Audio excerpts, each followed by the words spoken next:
ও মা, কি হলো দাদি? সকাল সকাল আমার উপর অত্যাচার শুরু করলে কেন? আমি তো কারোর সাথে ফাইটও করি নাই। অত্যাচার না রে, আদর। যা বাজারে যা, একখানা মোটা মোরগ নিয়ে আয়। তোর ছোট ফুপুর আর তার মেয়ে সাদিয়া আসতেছে আজ। আমি কোনো কাজ করতে পারবো না দাদি। তুমি আমার বিয়ের ব্যবস্থা করো না আর আমাকে দিয়ে মোরগ আনাও, এটা অনুচিত। হালকা মাথা মোটা, তোর বিয়ে না দিলে কি আমি মরতে পারবো? তোর ছোট ফুপুর মেয়ে সাদিয়ার সাথেই তো তোর বিয়ে দেবো। আগে মোরগ আন, পরে পছন্দ অপছন্দের নাটক করিস। সাদিয়া, সে তো অনেক সুন্দরী দাদি। সে কি আমাকে পছন্দ করবে নাকি আমার সবুজ চেহারা দেখে পালাবে? আগে মোরগ আন, পরে পছন্দ করবে না ভাগবে সেটা আমি দেখে নেব। এই মোরগগুলা না ডায়েট করা কবুতরের মতো। এদের নিয়ে গেলে দাদি আমাকে আর কখনো বাজারে পাঠাবে না। ভাই, যেই সাইজের মোরগ আপনি চান সেটা তো সিনেমাতেই দেখা যায়, হাটে না। আপনি কি গরু কেটে মোরগ বানাবেন নাকি?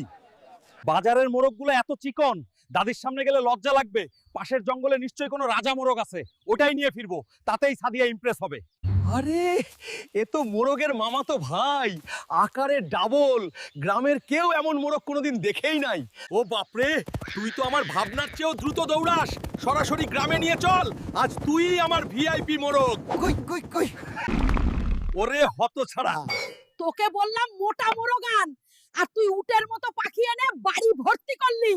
এটা কি বিসমিল্লাহ পড়া মোরগ নাকি সার্কাসের জানোয়ার? হাল্ক, এটা তুমি কিভাবে ধরলে? এত বড় পাখি গ্রামে কেউ কখনো দেখেছে? মোরগ পাই নাই সাদিয়া, ভাবলাম বড় কিছু নিলে তুমি ইমপ্রেস হবে, তাই এই উট পাখি নিয়ে আইলাম। তুমি না থাকলে এই গ্রামটা একদম বোরিং হয়ে যেত। উট পাখি হোক আর মোরগ, তুমি আসলেই স্পেশাল।